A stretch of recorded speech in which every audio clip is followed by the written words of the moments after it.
Hi guys, welcome back to the kitchen. Today we're going to make one of my absolute favorite dishes, vodka penne. But I do something that changes it up. I add some pork sausage to really give a meaty ragu to this beautiful creamy sauce that gets coated on top of freshly cooked penne pasta. Now the beauty of this dish is how easy it comes together. It's only a handful of ingredients and what you get left with is this sumptuous, really indulgent pasta sauce. And because we're adding the sausage in here, we get an even more exciting vodka penne dish. I don't know if I can still call it vodka penne, but we're gonna go with it anyway. It starts off by getting our pasta on to cook. So I've got some lovely penne into a big pot of boiling salted water. This is going to cook out just until the penne is al dente, and while that's going to cook out, we're going to get on with our sauce. So get the heat on your pan and we're going to go in there with a little touch of olive oil.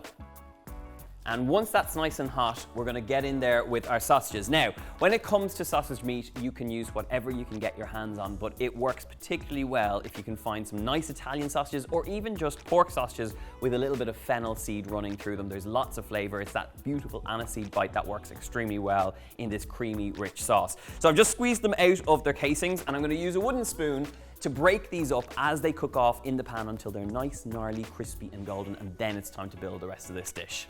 Now, key here is to make sure that the pan is nice and hot before you add the sausage. Otherwise, you won't get that nice, gnarly, crispy, browny thing that you want with your sausage meat. So keep your hand over the pan, and at the point at which you can no longer hold it over there, that's how you know your pan is hot enough. So this is just about there. So I'm gonna get these sausages in.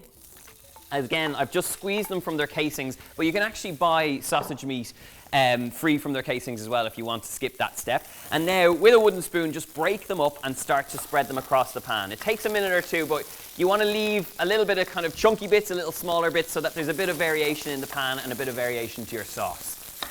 Nothing like a hot sausage in the morning. Now, the trick here is to make sure you break up those pieces, because as you do that, the fattiness of these sausages is going to lend so much flavor to the end result of this sauce. So this is why it really is kind of important to get good quality sausages, because the flavor really starts from this point. So once you've kind of broken them up a little bit, let them sit for a moment, catch a little bit underneath, and then give them a stir again. Now, this is exactly what I'm talking about. You can see now we've got these crispy, gnarly bits, and you'll start to see a little bit of oily fat in the bottom of the pan. It's a good sign that you're getting that crispiness. So once it's at this point and it looks good like this, we're going to go in there with some garlic and some fennel seeds. Now, this is really big flavor. Fennel seeds add that wonderful aniseed flavor.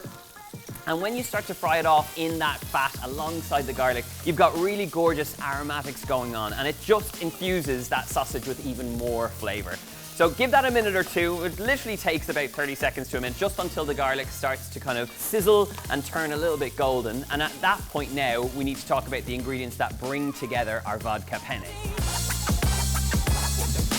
So for our vodka penne essentials, it comes down to 3 key ingredients. One, of course, is vodka. And now, there's a lot of theories on the internet as to whether or not the vodka is absolutely necessary, but I think it was Serious Eats I was reading about. They actually tested this recipe with and without the vodka, and the vodka apparently does make a difference, so don't skimp on it. And if you're worried about serving this to people who don't drink alcohol, it does burn off.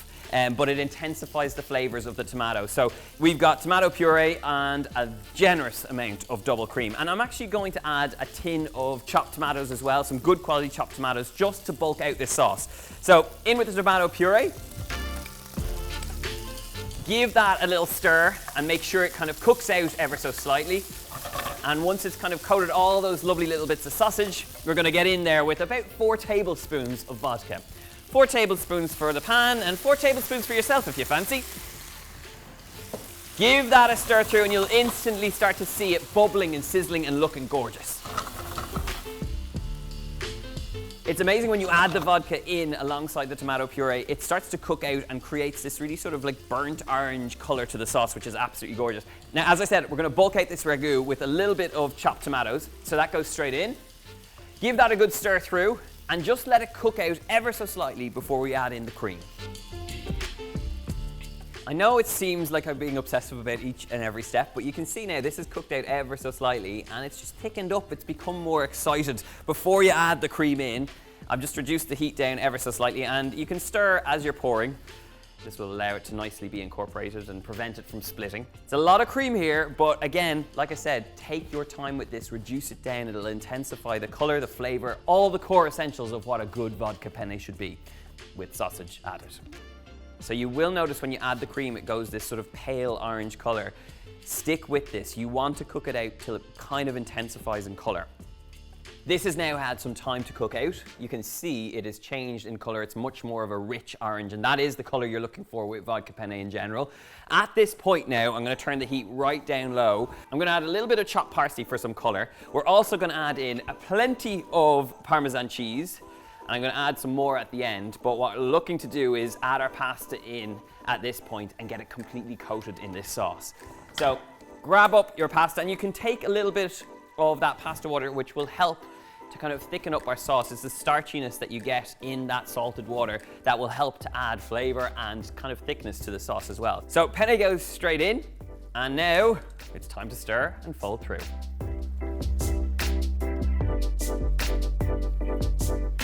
This is the magic moment of making this vodka penne. You literally fold it through that rich, creamy, and now meaty sauce. And you can just see the texture there, the meatiness of the sausages through it. And if you feel like this needs a little bit more creaminess, all you gotta do is take some of that pasta water and transfer it over. It'll help to kind of give you that sumptuous finish to the pasta. And if you want, you can add a little bit more of the Parmesan cheese over the top. Pecorino would work beautifully here as well. You just want that sharp saltiness to run through that richness of the creamy sauce. And lastly, a little season of both black pepper and a little pinch of salt. Give it a last fold through. Look at that. Whoa! That is comfort food in a dish right there. Okay, time to serve up. Just look at that, a big steaming plate of gorgeous pasta, and final finishing touches, some more Parmesan, a little bit of green in the shape and form of some parsley. And for me, that is just a dish that is begging to be dived into. So I'm gonna take up a little bit of pasta, get a little bit of that meat sauce. Just look at that. Oh my goodness. If you've never had vodka penne before, it's kind of a strange concoction. The creamy sauce is rich with cream, but also has that splash of vodka and tomato puree. It leaves you with a strangely colored pasta sauce that is just so indulgent and so gorgeous. When you add the meatiness of that sausage in there, the hit of fennel, that fresh bit of parsley in there, it's just a gorgeous comfort food dish that is so tasty. And as you can see, really easy to make. As always, if you want the recipe for this delicious dish, you will get it in the box below over on my website. Make sure you hit subscribe and ring the bell for notifications, and please leave me a comment letting me know if you like this next level vodka penne. And I am off to eat the rest of this in a dark corner. So see you soon.